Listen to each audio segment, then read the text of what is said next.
Vamos começando aí para entender aí melhor.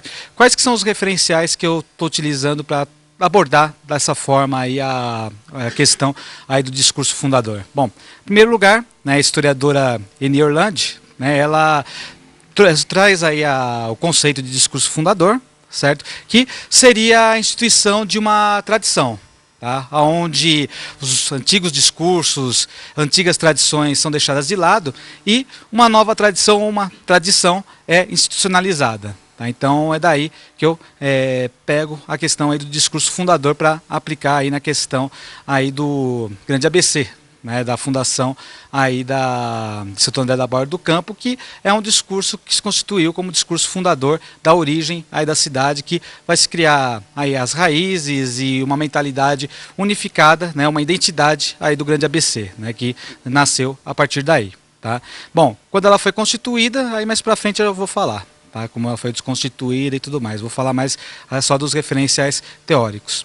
Bom, também tem a questão do estudioso Stuart Hall, né, britânico, tá, das ciências sociais e tal, e ele também traz aí a questão aí das identidades, né? Ele é um estudioso aí muito famoso aí quanto à questão aí das identidades aí, da formação de identidades, das culturas e por aí vai, né?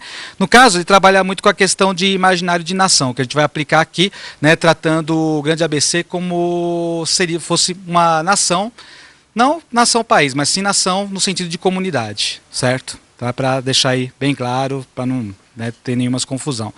Para Stuart Hall, ele fala que a questão aí da nação, ela não é apenas uma entidade política, mas é algo que produz sentidos, um sistema de representação cultural.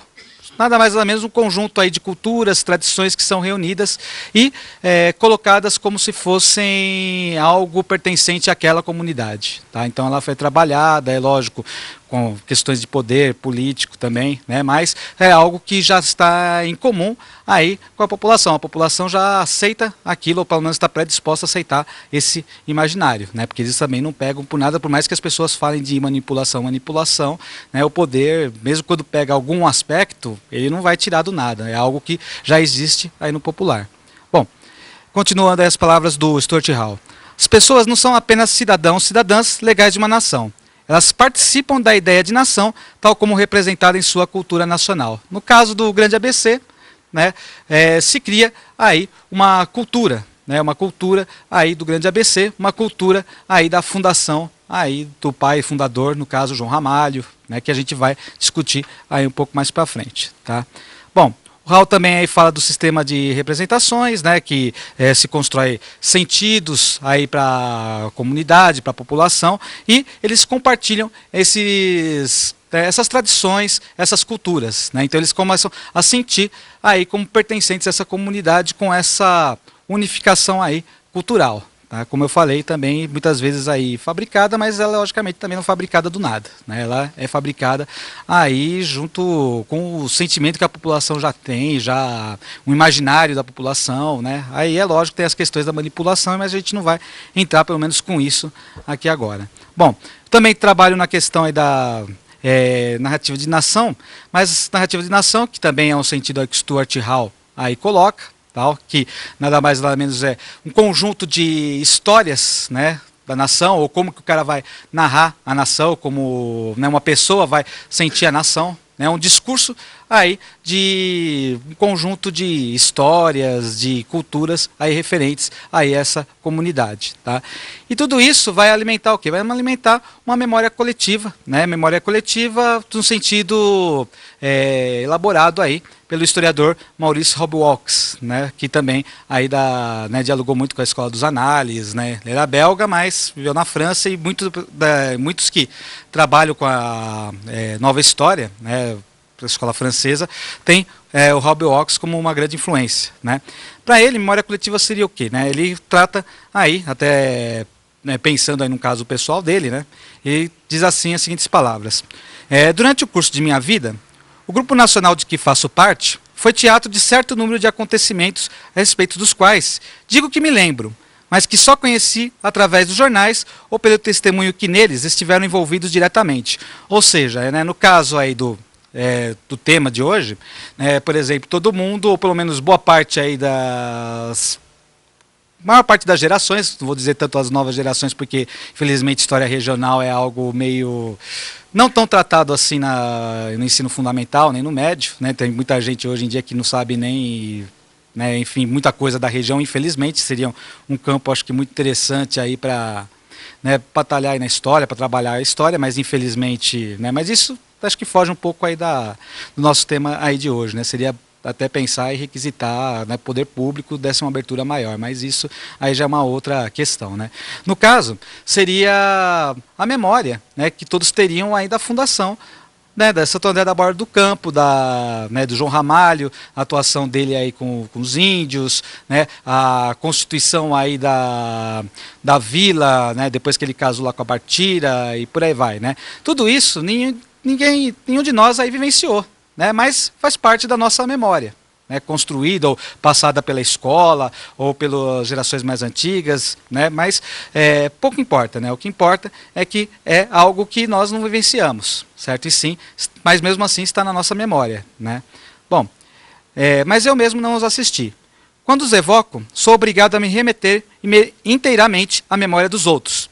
E esta não entra aqui para completar ou reforçar a minha, mas é a única fonte do que posso repetir sobre essa questão. Tá? Então, no caso aí, Rob Hawks trabalha muito com essa questão aí da memória coletiva, que seria essa memória que não é nossa, mas, enfim, está na coletividade. Tá? Então, enfim, depois, se o pessoal tiver uma pergunta, tudo, aí a gente pode até esclarecer. Né?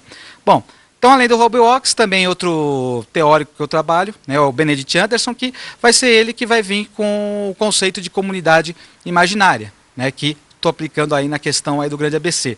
Né? Logicamente, todos esses estudiosos, a maior parte deles britânicos ou da escola francesa, eles pensaram mais na questão mesmo nacional, mas a gente pode aplicar também para a questão regional. Tá? Por causa que a construção da história, né, pelo menos século XX, como a gente vai abordar daqui a pouco, ela se deu, né, justamente pela mesma escola, a escola positivista, mas daqui a pouco a gente já chega lá. Né? Então, o Benedict Anderson é que vem aí com o conceito de comunidade imaginária, né, que nada mais nada menos ele cita como um exemplo, aí para a gente pensar do que seria essa comunidade imaginária, né, esse exemplo que eu acho bem interessante. Né? Por exemplo, um americano nunca vai conhecer e nem sequer saber o nome da imensa maioria dos seus 240 milhões de compatriotas.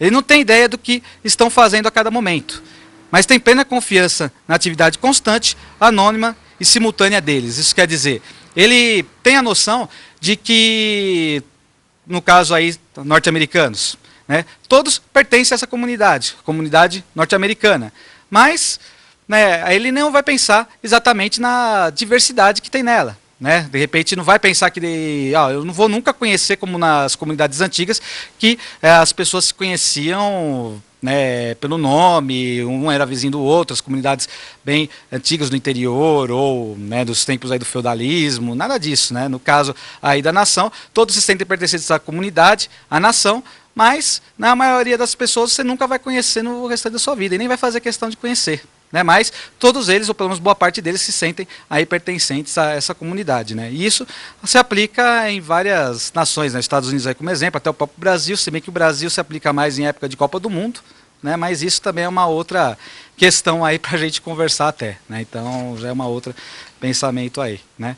Bom, então, agora entrando aí no caso, né, de João Ramalho, do grande ABC, né? A gente vai relacionar justamente com a escola que vai proporcionar esse tipo de memória aí, de monumentalização que eu estou chamando aí do discurso fundador. Que no caso é a escola positivista. Né?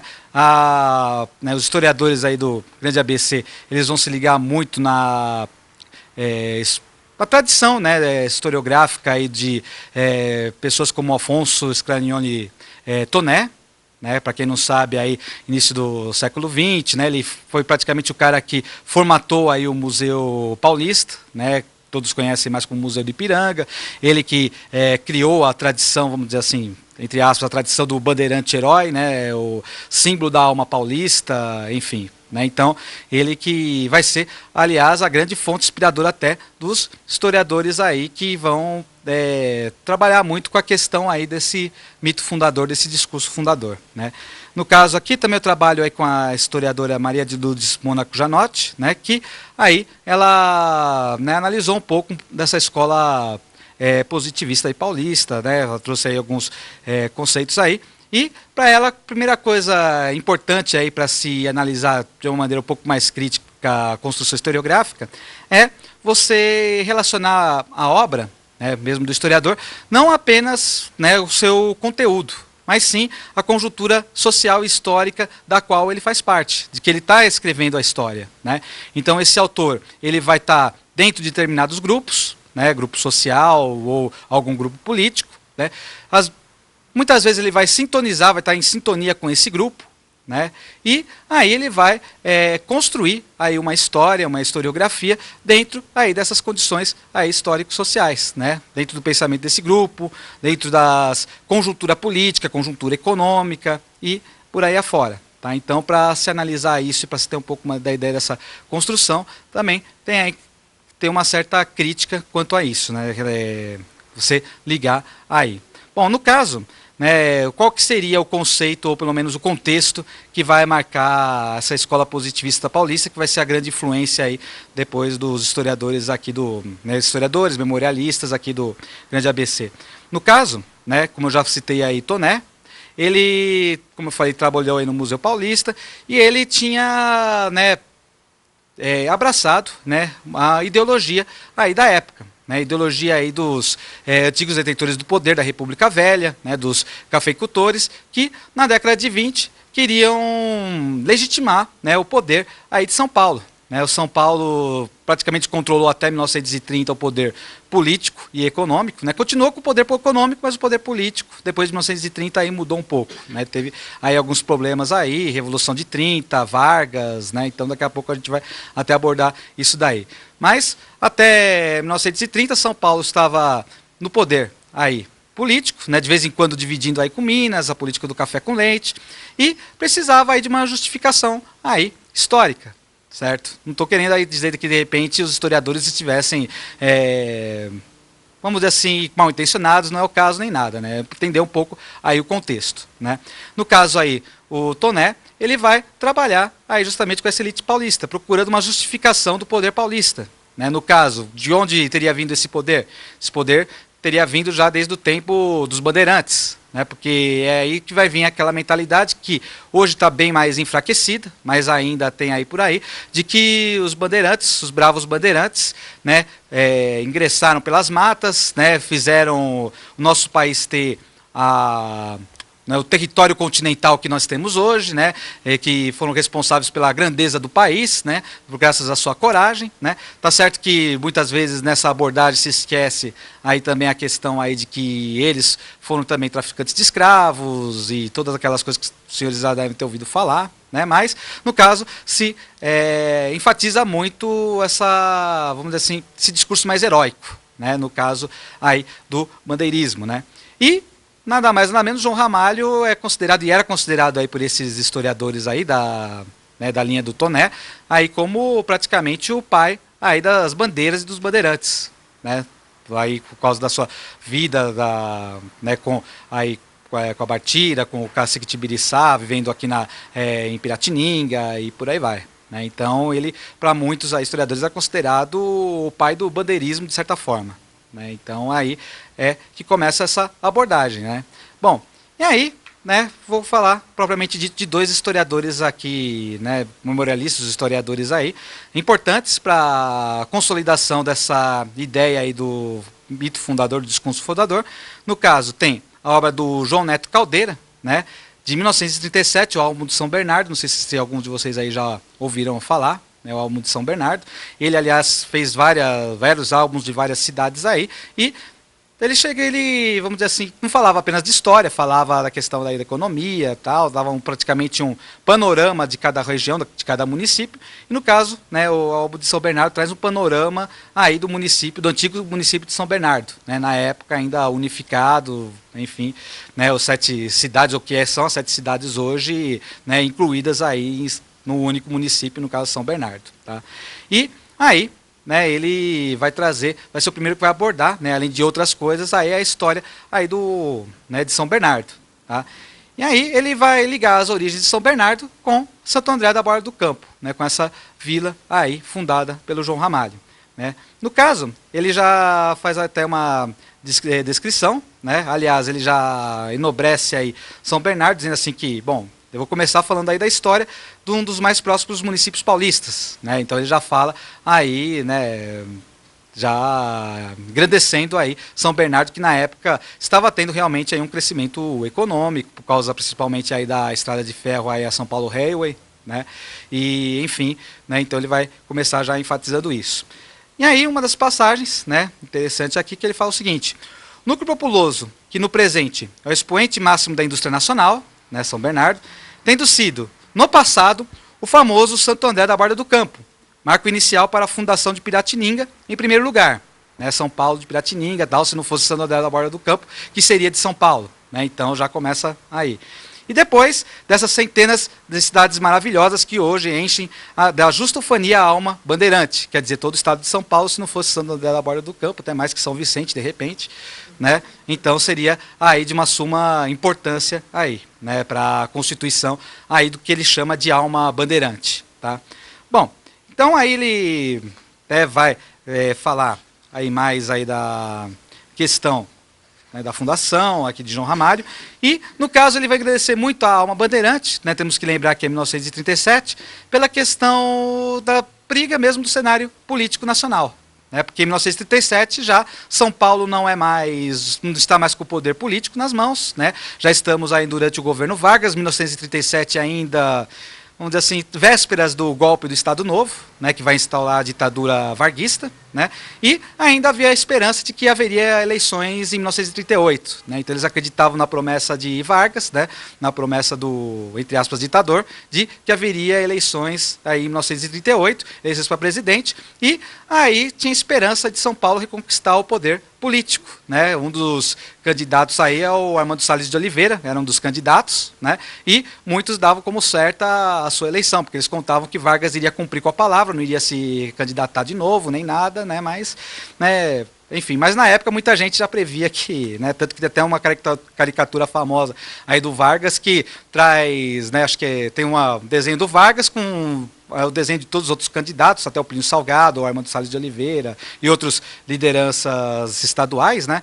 E aí eles fazem um jogo de palavras que é a palavra que se forma aí é Vargas, né? Não lembro direito aí né, seria até legal. Agora que eu lembrei dessa caricatura, se eu tivesse lembrado, eu poderia ter trazido aí para mostrar isso, né? Então não foi tão de surpresa, mas havia esperança aí que houvesse eleições, que São Paulo voltasse a ser aí detentora do poder político, né? Então tinha toda essa conjuntura para enobrecer aí a alma bandeirante, né?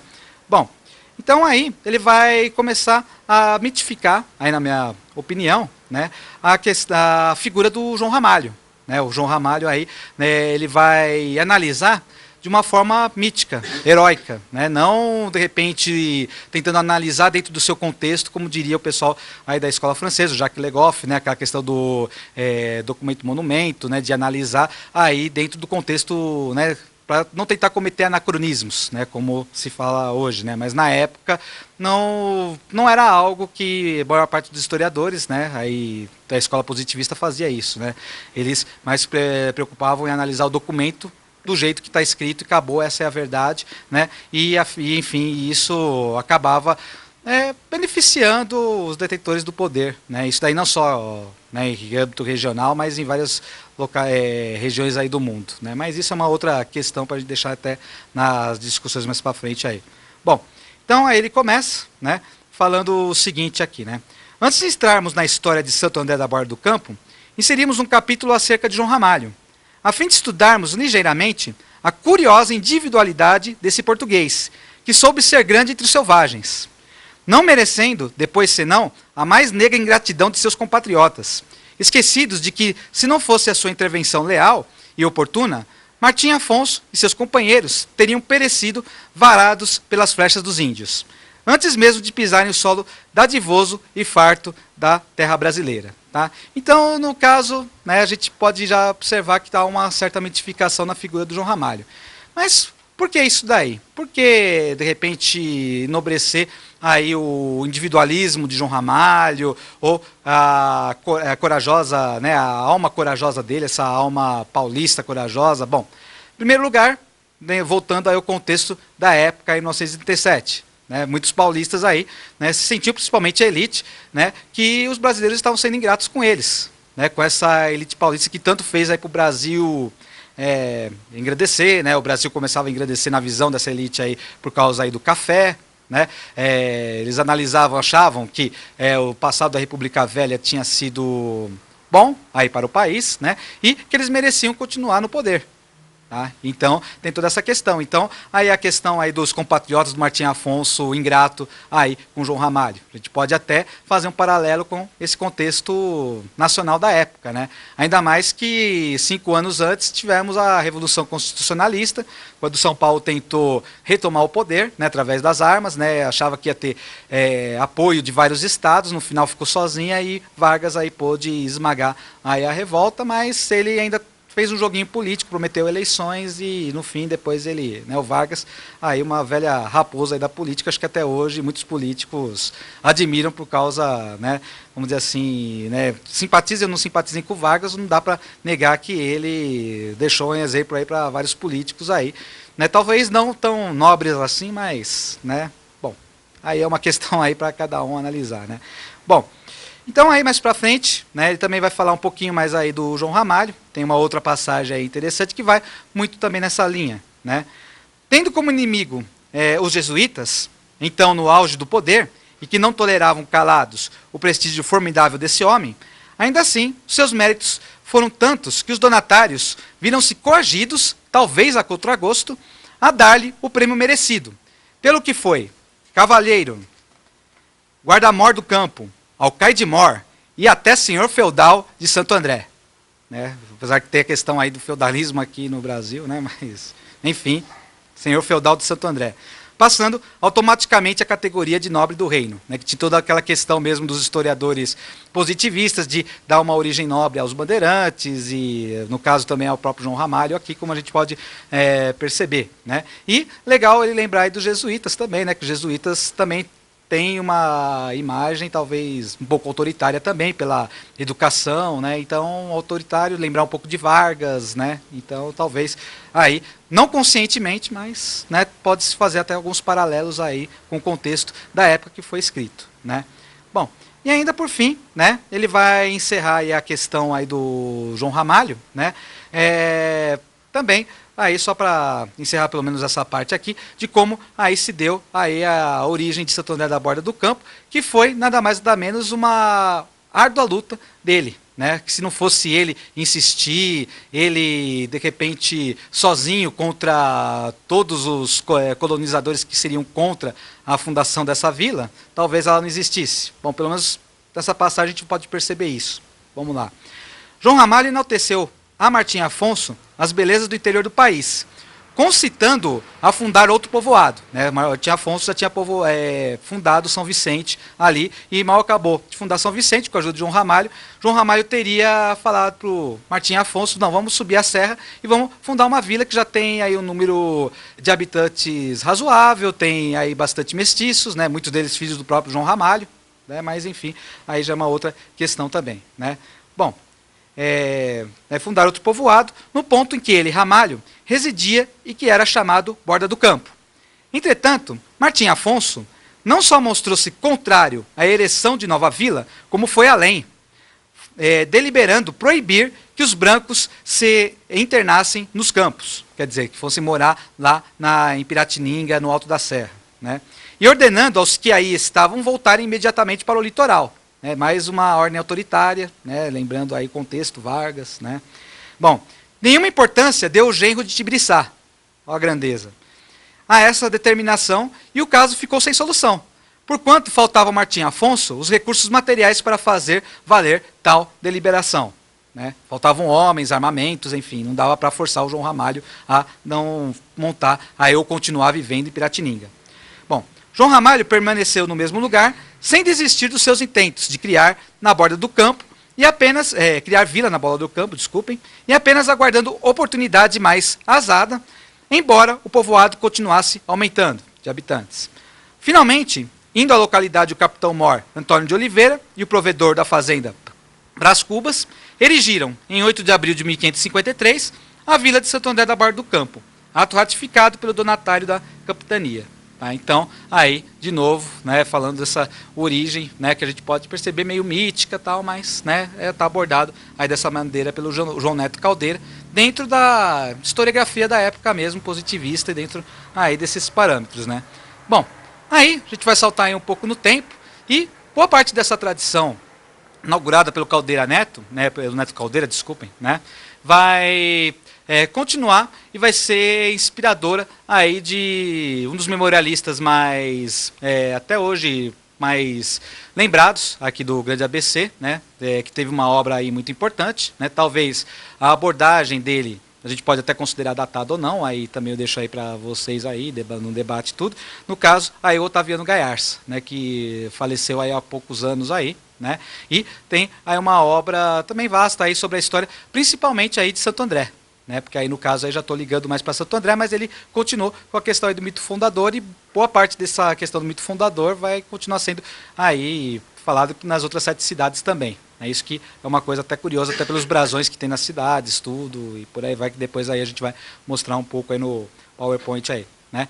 No caso Gaiarsa, né, ele vai trabalhar dentro de outro contexto, porque tem 2 obras dele que, né, além de trazer toda essa visão mítica, vai trazer mais um mito a essa visão, que é no caso o mito da Fênix. Né? A Fênix, aquela águia, né, que teria morrido, né, e ressuscitado, né, apesar aí, né, de todas as dificuldades. Tá? Então, ele vai trazer esse mito da Fênix, né, para, no caso, Santo André, que teria sido a cidade que dormiu 3 séculos, para depois ressurgir com toda a força e cumprir o seu destino aí na nação, né? Segundo palavras aí do próprio Gaiarsa, que faz aí esse paralelo aí com a Fênix, né? No caso, ele escreveu aí, né, primeiro na década de 60, precisamente em 1968, a cidade que dormiu 3 séculos, Santo André da Borda do Campo, seus primórdios e sua evolução histórica. Né? Em 1968, né, ainda a administração lá de Santo André do prefeito Fioravante Zampal, né? Aí estávamos ainda na época da ditadura, aliás, estávamos no auge da ditadura, 1968, né? E o que estava acontecendo no ABC? Principalmente, né, o crescimento aí por causa da industrialização, das multinacionais, e realmente esse crescimento aí acelerado, né, mostrava que a cidade, não só a cidade, mas a região, tinha aí um lugar importante para o Brasil, né? No Brasil, vamos dizer assim, no cenário brasileiro aí da época. Né?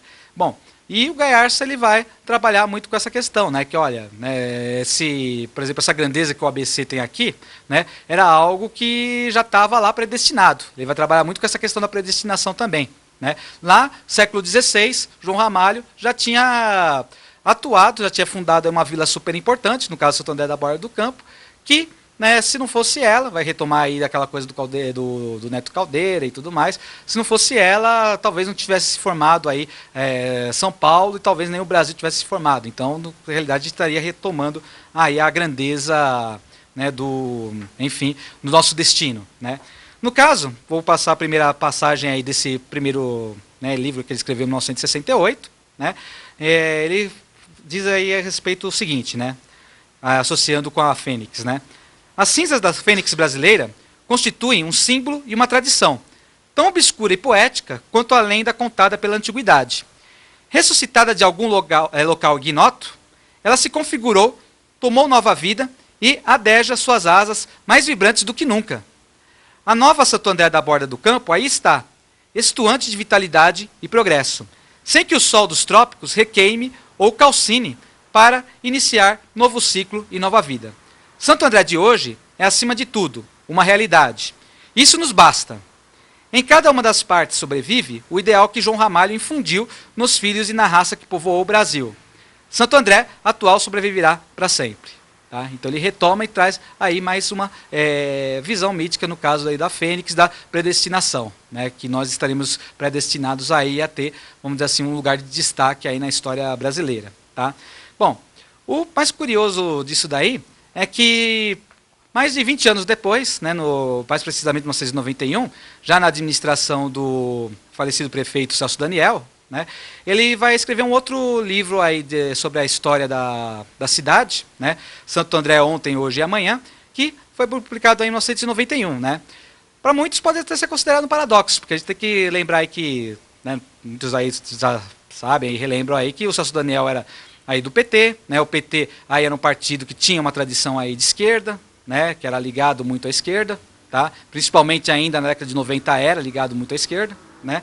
E, enfim, né, podia-se imaginar que eles poderiam, de repente, né, encomendar a obra com algum historiador de linha marxista, ou uma linha mais esquerdista, ou nova história mesmo, né? Mas no caso, né, aqui não cabe também julgar ou, né, saber qual o motivo, né?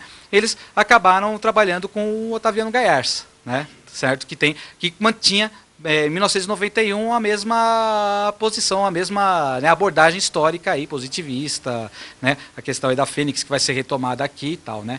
Mas, no caso, qual que seria o contexto aí vivido já na década de 90, né?